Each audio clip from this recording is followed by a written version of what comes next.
धर्मराज दशमी का व्रत और त्यौहार चैत्र शुक्ल पक्ष की दशमी तिथि को मनाया जाता है।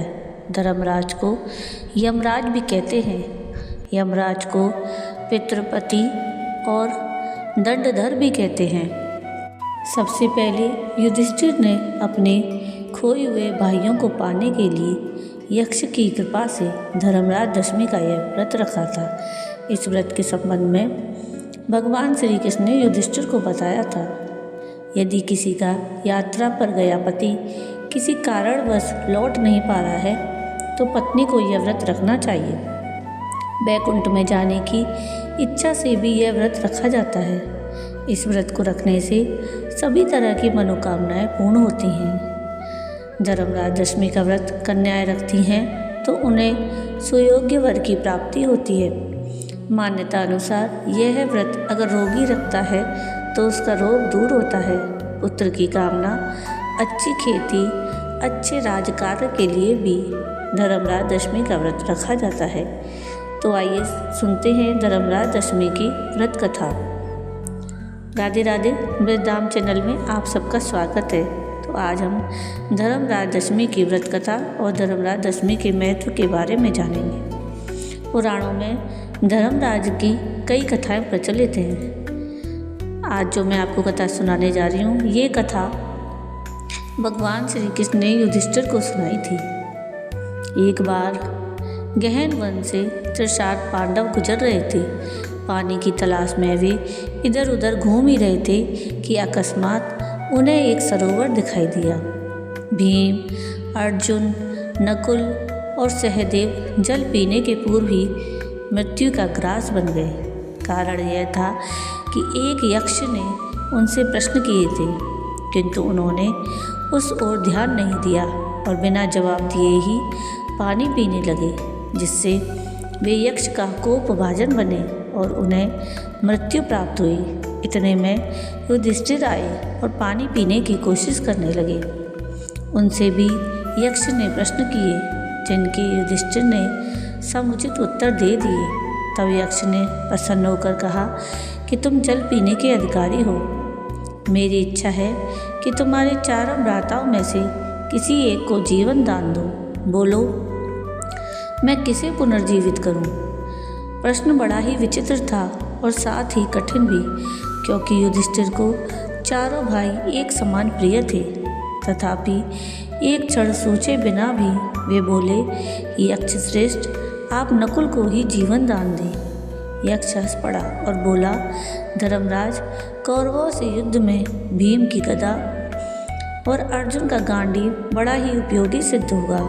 इन दो सगे भाइयों को छोड़कर नकुल का जीवन क्यों चाहते हो? तो धर्मराज बोले, यक्ष श्रेष्ठ, हम पांचों भ्राता ही माता के स्नेह चिन्ह हैं।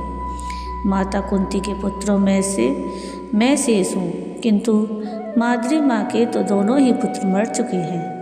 अतः यदि एक के ही जीवन का प्रश्न है तो माद्री माँ के नकुल का ही पुनर्जीवन इष्ट है। यक्ष ने सुना तो भाव विहल हो बोला, युधिष्ठिर, तुम धर्म तत्व के ज्ञाता हो। मैं तो सिर्फ तुम्हारी परीक्षा ले रहा था कि तुम वास्तव में धर्म के अवतार हो या नहीं। अतः मैं चारों भाइयों को जीवन दान देता हूँ। तब से धर्मराज दशमी की व्रत की शुरुआत हुई। इस व्रत के करने वाले व्रती को अपने आंगन में 10 दिशाओं के चित्रों की पूजा करनी चाहिए। दशमी का व्रत करने से व्यक्ति की सभी मनोकामनाएं पूर्ण हो जाती हैं। भगवान श्री कृष्ण के मुख से इस कथा को सुनकर धर्मराज युधिष्ठिर ने कहा कि हे गोविंद, यह दशमी व्रत किस प्रकार और कैसे किया जाता है और इसके क्या लाभ हैं? आप सर्वज्ञ हैं, आप इसे बताएं। युधिष्ठिर की बात सुनकर श्री कृष्ण बोले, हे राजन, इस व्रत के प्रभाव से राजपुत्र अपना राज्य, कृषि, खेती, वाणिज्य व्यापार में लाभ, पुत्रार्थी पुत्र और मानव धर्म, अर्थ एवं काम की सिद्धि प्राप्त करते हैं। कन्या श्रेष्ठ वर प्राप्त करती हैं। ब्राह्मण निर्विघ्न यज्ञ संपन्न कर लेता है। असाध्य रोगों से पीड़ित रोगी रोग से मुक्त हो जाता है और पति की यात्रा प्रवास पर जाने पर और जल्दी ना आने पर स्त्री इस व्रत के द्वारा अपने पति को शीघ्र प्राप्त कर सकती है। शिशु की दंतजनक पीड़ा में भी इस व्रत से पीड़ा दूर हो जाती है और कष्ट नहीं होता। इसी प्रकार अन्य कार्यों की सिद्धि के लिए इसी दशमी को धर्मराज दशमी का व्रत करना चाहिए। जब भी जिस किसी को कष्ट पड़े उसकी निवृत्ति के लिए धर्मराज दशमी के व्रत को पूरी श्रद्धा और सच्चे मन से करना चाहिए। यह व्रत चैत्र शुक्ल पक्ष की दशमी तिथि को किया जाता है। इस दिन प्रातःकाल स्नान करके देवताओं की पूजा कर रात्रि में पुष्प, अलग और चंदन आदि से दसों दिशाओं की पूजा करनी चाहिए। घर के आंगन में जौ से अथवा पिष्टातक से पूर्वादि दसों दिशाओं के अधिपतियों की प्रतिमाओं को उनके वाहन और अस्त्र शस्त्रों से सुसज्जित कर उन्हें ही इंद्री आदि दिशा देव देवियों के रूप में मानकर पूजन करना चाहिए। सबको घृतपूर्ण नैवेद्य, पृथक पृथक दीपक और ऋतुफल आदि समर्पित करना चाहिए।